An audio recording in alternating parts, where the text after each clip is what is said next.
Estimados suscriptores de Visión Democracia TV, hoy conversamos con Biagio Pilieri, diputado de la Asamblea Nacional, subjefe de la fracción parlamentaria 16 de julio, presidente de la Subcomisión de Medios de Comunicación, coordinador de Convergencia, pero además fue preso político entre los años 2009 y 2011. O sea, que conoce muy de cerca de todo lo que es capaz de hacer este régimen que durante más de 20 años ha sometido a Venezuela en una gran cantidad de problemas y calamidades. Diputado, gracias por haber aceptado la invitación de Visión Democracia TV. Muchísimas gracias a ti, Darwin. Un honor y un placer compartir contigo en este inicio de este nuevo proyecto de Visión Democracia TV. Los quiero felicitar, no solamente como comunicador social que soy, como periodista egresado, sino también como presidente de la Subcomisión de Medios de Comunicación.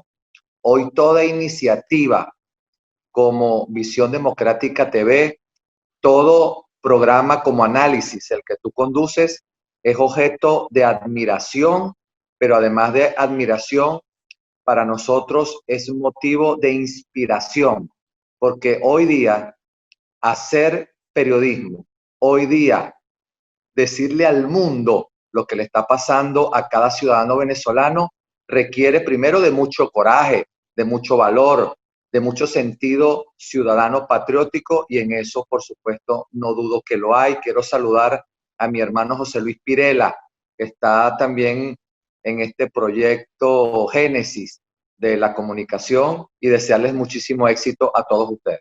Muchas gracias, diputado. Entremos en materia.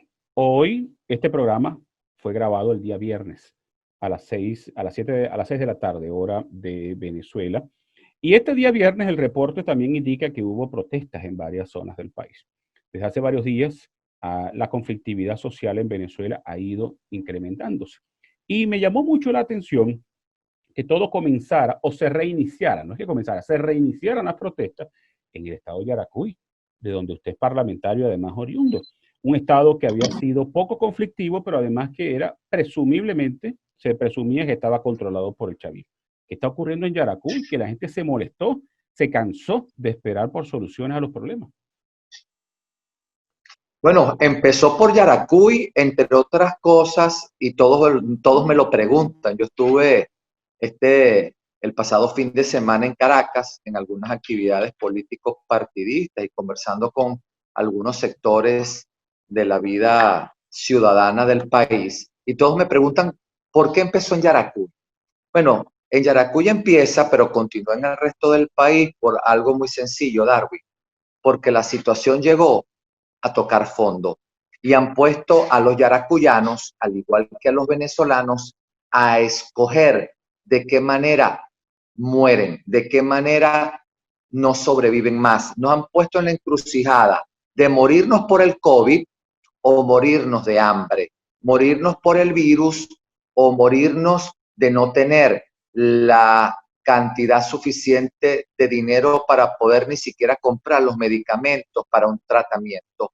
Como nos pusieron en ese atolladero de escoger cómo nos morimos, escogimos la forma más valiente. No nos vamos a morir de hambre, no nos vamos a morir porque no conseguimos nada para comer, no nos vamos a morir porque no conseguimos cómo adquirir medicamentos, no vamos a aceptar retroceder a la edad de las cavernas sin gas, sin gasolina, sin electricidad, y por lo tanto el pueblo yaracuyano no se caló más lo que está sucediendo y salió a protestar a pesar del control social ferro que hay, a pesar de la represión terrible que hay. Hoy, cuando estamos grabando el programa, Darwin, tenemos en Yaracuy 29 presos políticos yaracuyanos. Y lo más doloroso es que son 29 presos políticos yaracuyanos que no son políticos, están presos por una acción política por parte del régimen, están presos porque hubo una decisión política contra ellos, pero son ciudadanos que ya no soportan más, que no se calan más, Darwin, que no haya agua por tuberías cuando uno de los ABC para poder cuidarnos del COVID es lavarnos las manos a cada rato con agua y jabón. ¿Y cómo lo hacemos si no hay agua? No nos calamos más el que no haya gas doméstico y nos han puesto a cocinar con leña cuando todos sabemos que el COVID-19, una de las zonas que más afecta son las vías respiratorias. No nos calamos más el que tengamos a nuestras mujeres y a sus niños caminando durante horas a través de kilómetros porque ni siquiera hay transporte público. No nos calamos más la pérdida de calidad de vida. Y hoy, a pesar de eso, se sigue protestando. De una manera u otra, Yaracuy, Lara, Portuguesa, Anzoátegui y otros estados del país siguen protestando porque el ciudadano no acepta más lo que está sucediendo. La conflictividad social es evidente, es muy alta en Venezuela y hay razones para protestar. Usted lo ha dicho con mucho detalle. Las calamidades que vive el ciudadano son enormes. Pero ha llamado la atención, o por lo menos a mí me ha llamado la atención, la falta de acción coordinada de la dirigencia de la oposición frente a esas protestas. Más allá de algunos llamamientos del presidente Juan Guaidó a salir a la calle, más allá de la protesta de los educadores, no se ve un esfuerzo coordinado por parte de la oposición para darle direccionalidad a esas protestas que mientras sean aisladas no tendrán el efecto de un cambio, de un cese de la usurpación que pueda resolver los problemas que afectan a la población. Son fundamentalmente protestas ciudadanas, como tú lo estás indicando. Y el papel de la clase política en este momento, más que intentar partidizar las protestas, más que intentar liderizar las protestas, debe ser el acompañamiento en todas sus fases. El acompañamiento en la protesta, pero un acompañamiento que es aún más duro, Darwin. El acompañamiento luego que hay la protesta. Te voy a poner un ejemplo. Aquí hubo 39 detenidos. Quedaron 29 privados de libertad. Esos 29 privados de libertad no tienen ni con qué comer, Darwin. Esos 29 privados de libertad, 28 son de los municipios del interior del estado. Y los familiares no tienen ni siquiera para pagar el pasaje para poderles llevar comida. Los familiares de esos 29 personas, ciudadanas yaracuyanos, tuvieron que dormir en la Plaza Bolívar durante 5 días a la espera que le hicieran la audiencia de presentación. Ahí está el papel, entre otros, de la dirigencia política. Acompañar, visibilizar la protesta, porque tú no ves esas protestas en los medios de comunicación tradicionales, las ves generalmente en las redes. Bueno, uno de los papeles que tiene la clase política es visibilizarla, porque el régimen la trata de ocultar, la trata de invisibilizar, y lo otro es el acompañamiento. En el caso de Yaracuy, por ejemplo, nosotros no hemos dejado un día solo a los familiares de esos presos políticos, haciendo recolectas, llevándoles comida, acompañándolos, colocándoles abogados que no les cobran absolutamente un bolívar o un dólar a quienes están prestando ese servicio, presionando. Por ejemplo, tenemos de los 29 presos, 10 que tienen que haber salido ya, porque era por presentación de fiadores. Y bueno, ya hay retardo procesal porque no quieren hacer la audiencia de presentación de fiadores. Entonces, ahí tiene que estar el acompañamiento a nuestra manera de ver y no intentar estar en una primera línea para sacarse una foto o alguna otra cosa. Usted ha mencionado 3 elementos fundamentales: represión, calamidades, que los problemas que afectan al ciudadano, y por supuesto los presos políticos, ¿ok? A la situación a la que son sometidos los ciudadanos que salen a protestar. Esto es una base para la solicitud de la aplicación de la doctrina de R2P. En el próximo segmento, quiero que toquemos la viabilidad de aplicar la doctrina del R2P, de la responsabilidad de proteger en Venezuela. Ya regresamos. Bueno.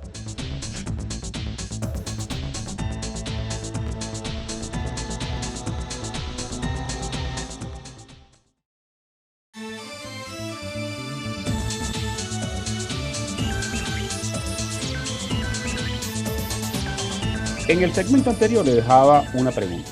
Todo esto que está ocurriendo en Venezuela es el resultado de los problemas acumulados, de la represión, de la cantidad de presos políticos que son parte del fundamento que tiene el presidente Guaidó para haber solicitado la aplicación de la doctrina R2P. Ahora, hay que hablarle con sinceridad a la gente. Horas después que el presidente hizo la solicitud, ya comenzaban a circular versiones un tanto locas, descabelladas, en torno a la acción inmediata de una fuerza militar internacional. Hay que hablarle con sinceridad a la gente. ¿El R2P puede ser la solución a la crisis en Venezuela? Nosotros hemos dicho desde el principio, Darwin, se lo debes haber escuchado a Antonio Ledesma, se lo debes haber escuchado a María Corina Machado, se lo debes haber escuchado a la fracción 16 de julio, se lo escuchaste, como tú lo acabas de indicar, la invocación que hizo hace semanas atrás el presidente Guaidó de la doctrina, porque ese es un principio universal, la de responsabilidad de proteger a los pueblos, el R2P. La has escuchado porque todos hemos entendido que los venezolanos solos no podemos. Solos no podemos porque no estamos frente a un régimen normal. Esto no es un socialismo tropical, esto no es un gobierno extraño manejado por unos militares sin experiencia, no. Estos son unos delincuentes. Estas personas llegaron al poder, sí, a través de un accidente electoral, pero se sostienen en el mismo a sangre y fuego. De la manera que fuere, se intentan sostener en el poder. No le podemos pedir al ciudadano más de lo que ya ha dado. No le podemos seguir pidiendo más al ciudadano de lo mucho que ha puesto en juego. Ha puesto vidas, ha puesto su salud, ha puesto sus puestos de trabajo, ha perdido y ha tenido que distanciarse muchos de ellos de su familia. Tenemos el éxodo más grande después de Siria en el mundo.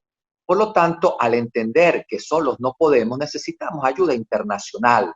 Y lo que significa el R2P, lo que significa el TIAR, lo que significa la doctrina Roldós, lo que significa cualquier mecanismo que permita que los países del mundo nos ayuden, tiene que ser invocado por nosotros.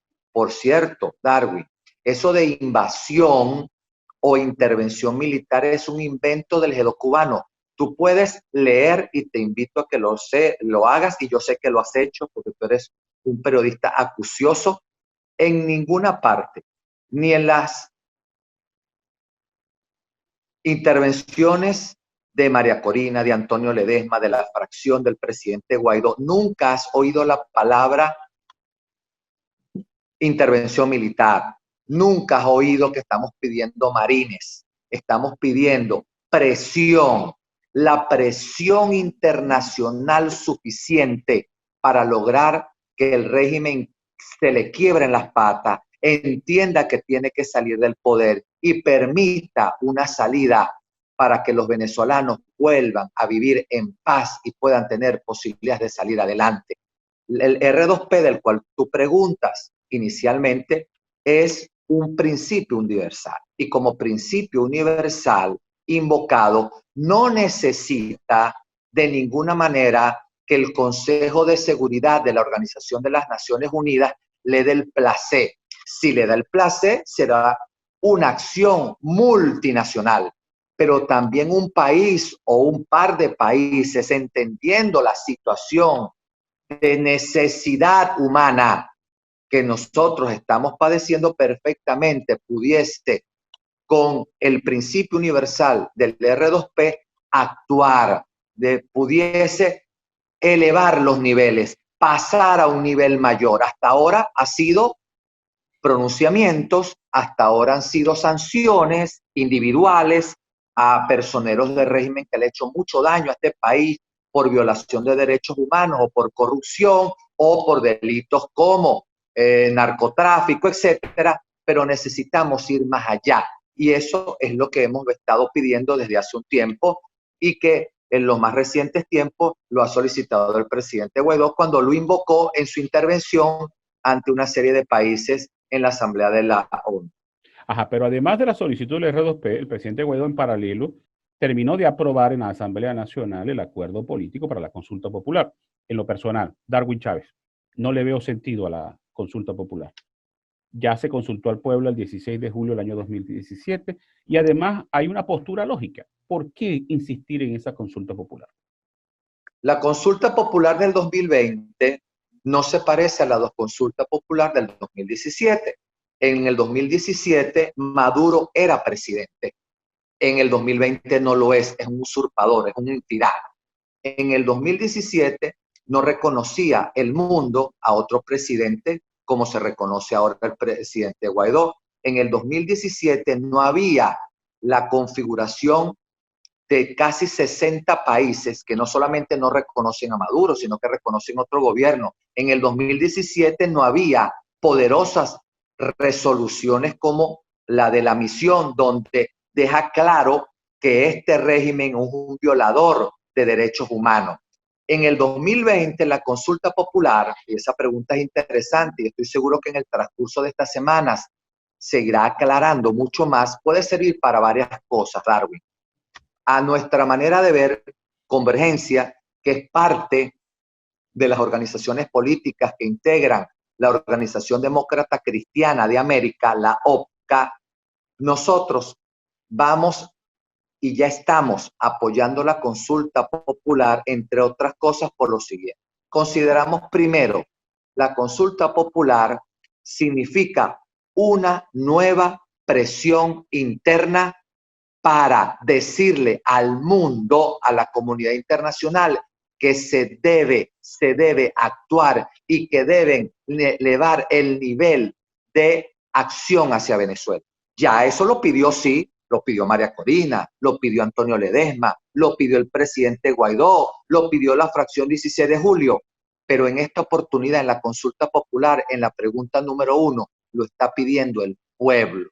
El pueblo está pidiendo que la comunidad internacional no deje solo al país y eleve el nivel de presión. Por ejemplo, 2, en la pregunta número 2, dice si desconocemos las elecciones fraudulentas del 6 de diciembre. La clase política lo ha dicho, tal es así que la inmensa mayoría de la oposición venezolana, la verdadera, la real, no vamos a participar, pero ahora es el pueblo el que va a decir en la consulta: desconocemos los resultados, desconocemos esa farsa electoral y por lo tanto todo lo que nazca de allí para nosotros es ilegítimo. 3, nosotros creemos, Darwin, que el que esté en la calle, los comandos por la libertad que van a pedir la participación en la consulta, al mismo tiempo le van a explicar a la gente por qué no hay que participar el 6 de diciembre. En paralelo, esos comandos para la consulta popular tienen la tarea también de desmotivar a los pocos que puedan estar confundidos o no con respecto a creer que eso del 6 de diciembre es una elección verdadera, que no lo es. Y cuarto, Darwin, hay también ciudadanos venezolanos con justa razón que la única manera que tienen o que conocen de expresarse es votando y creen que eso que está llamándose el 6 de diciembre es una elección. Y tanto, entonces la consulta popular también es un mecanismo para decirle a la gente: no vote el 6, pero va a participar usted una semana antes en la consulta popular. O sea, la gente que se quiere expresar, que no sabe marchar, que no sabe protestar, que no sabe pancartear, que no sabe cacerolear o le da miedo y que no quiere ser, por ejemplo, uno de los 29 presos políticos que tenemos en Yaracuy, puede expresarse también a través de la consulta esta del 2020. Por eso, entre otras cosas, creemos que puede ser útil. Que el día siguiente de la consulta popular Maduro ya no va a estar en el poder. Por supuesto que no es así. Quien te diga eso te miente. No, no es así. La consulta popular no saca a Maduro al día siguiente. Es una herramienta, es un instrumento más de presión para él. Nos guste o no, el 6 de diciembre va a haber elecciones, hasta ahora, y va a producir un nuevo parlamento manejado por el chavismo. Ahora, ¿qué van a hacer ustedes a partir del 5 de enero? Porque también en el acuerdo de la consulta se aprueba la continuidad administrativa de la Asamblea Nacional. En el próximo segmento quiero que toquemos ese tema, porque va a ser complicado la situación de la oposición a partir del 5 de enero. Ya regresamos.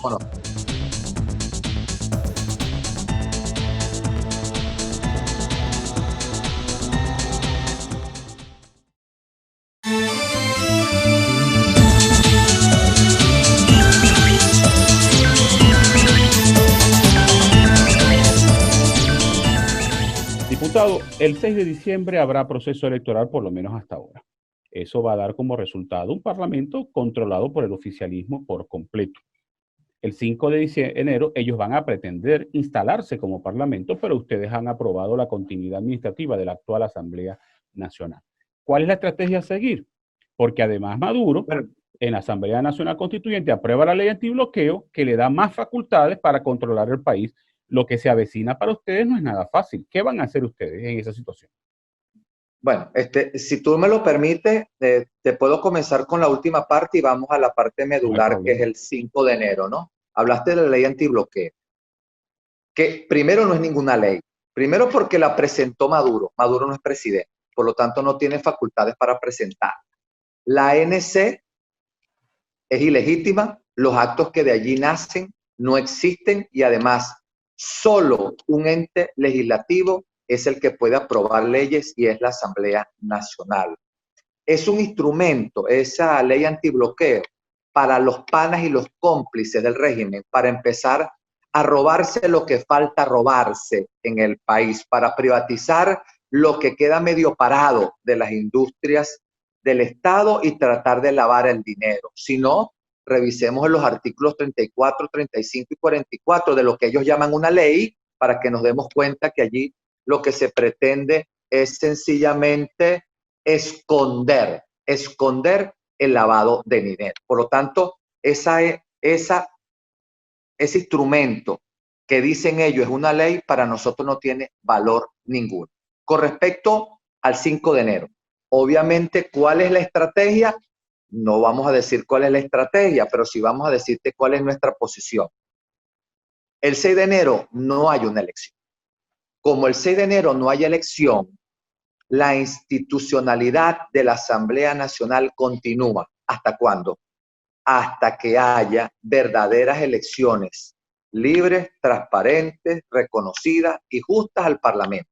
Por lo tanto, nosotros no damos por ningún lado de entendido que existe otra Asamblea Nacional a partir del 6. La va a haber posiblemente, de hecho, como hay de hecho la Asamblea Nacional Constituyente. Bueno, nosotros ya estamos en los temas tácticos y estratégicos de cómo enfrentar posiblemente este nuevo zarpazo contra la Constitución. Lo que sí te puedo decir es que si de aquí a allá todavía Maduro está en el poder el 5 de enero, si de aquí a allá todavía está, la única Asamblea Nacional que existe no es la Asamblea de Maduro, que van ellos a designar. Ahí no va a haber elección, Darby, ahí va a haber una designación.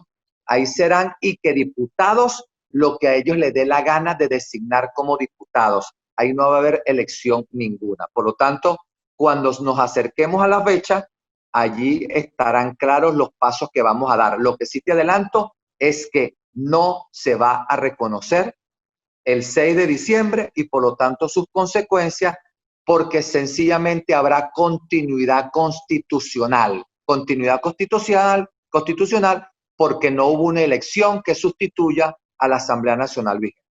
Ahora bien, nos guste o no, el chavismo tiene todos los instrumentos de presión y represión en Venezuela.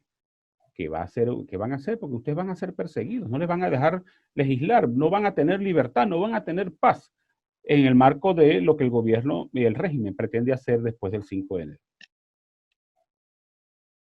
Nosotros estamos acostumbrados a la persecución, estamos acostumbrados a la presión, estamos acostumbrados a la represión y algunos, lastimosamente, Darwin, estamos acostumbrados también a la cárcel. Yo estuve 2 años, 2 meses y 22 días en la cárcel. Yo fui uno de los primeros presos políticos que hubo de este régimen. Y bueno, los costos que tengamos que pagar los vamos a pagar, Darwin. Tú con mucha razón dices que ellos tienen todos los instrumentos de presión y represión. Totalmente. Tienen el monopolio de la represión, pero nosotros tenemos también los órganos de presión. La presión ciudadana es más fuerte que cualquier presión. Y la presión que estamos intentando que la comunidad internacional entienda, porque solos no podemos, también es una alta presión. Por lo tanto, veremos cuáles de las dos presiones pueden más al final de esto.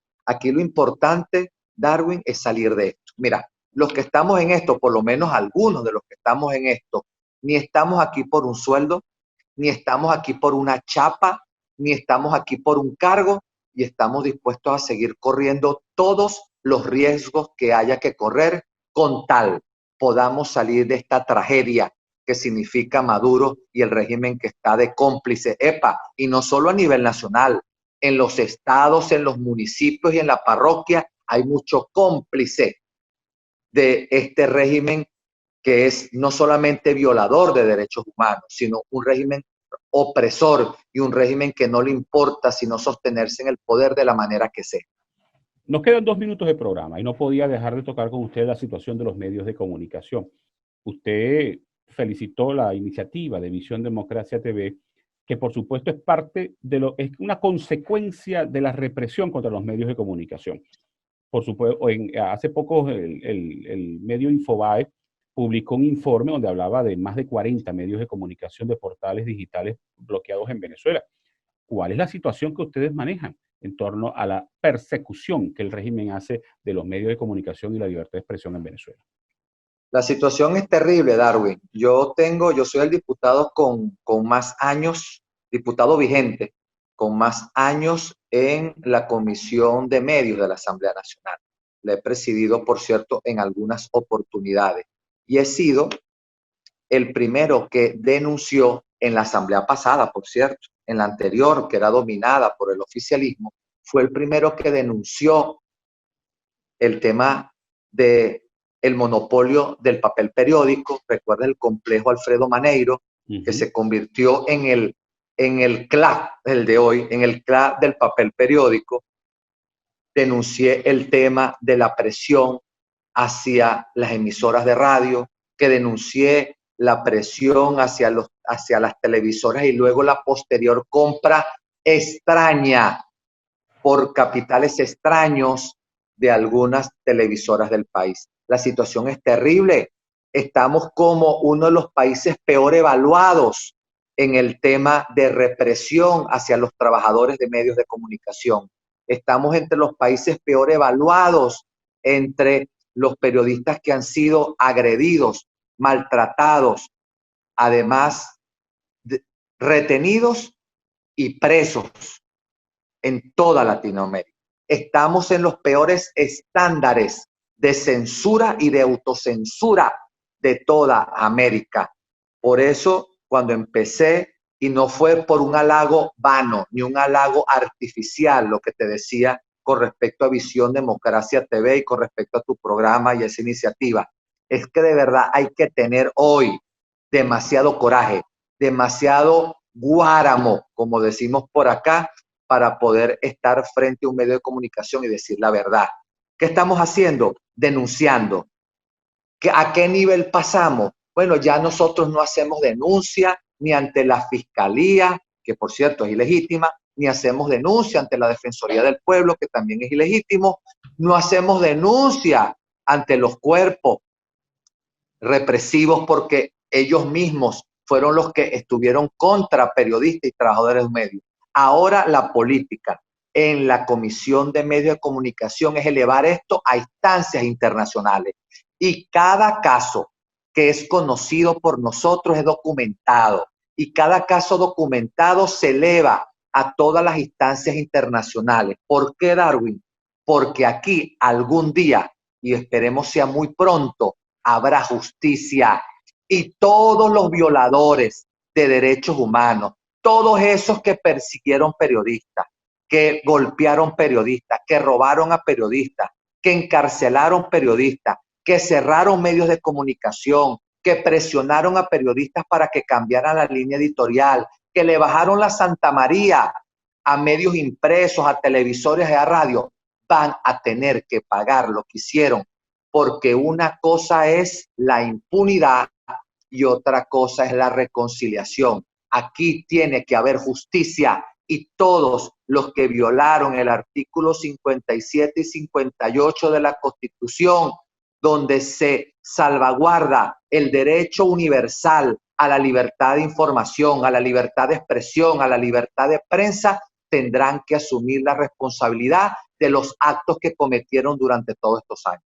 Me uno a usted en ese clamor por justicia, no solamente para los medios de comunicación y nosotros los periodistas, sino también para toda la ciudadanía venezolana que ha sido sometida, reprimida, hostigada por parte de un régimen que cree que con el miedo se puede gobernar o mantener el control de un país. Diputado, muchas gracias por haber aceptado la invitación. Lamentablemente el tiempo se nos agotó, pero muchas gracias por haber participado en el programa.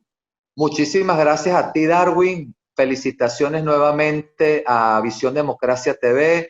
Te auguro mucho éxito en el programa Análisis y mi afecto cordial a mi hermano José Luis Pirela y por supuesto también a todos y cada uno de mis amigos allá en el estado Zulia, entre otros, Fernando Álvarez. Bueno, muchas gracias, diputado. Y gracias a ustedes por haber estado en la sintonía. Nos vemos la próxima semana en otro programa Análisis a través de Visión Democracia TV.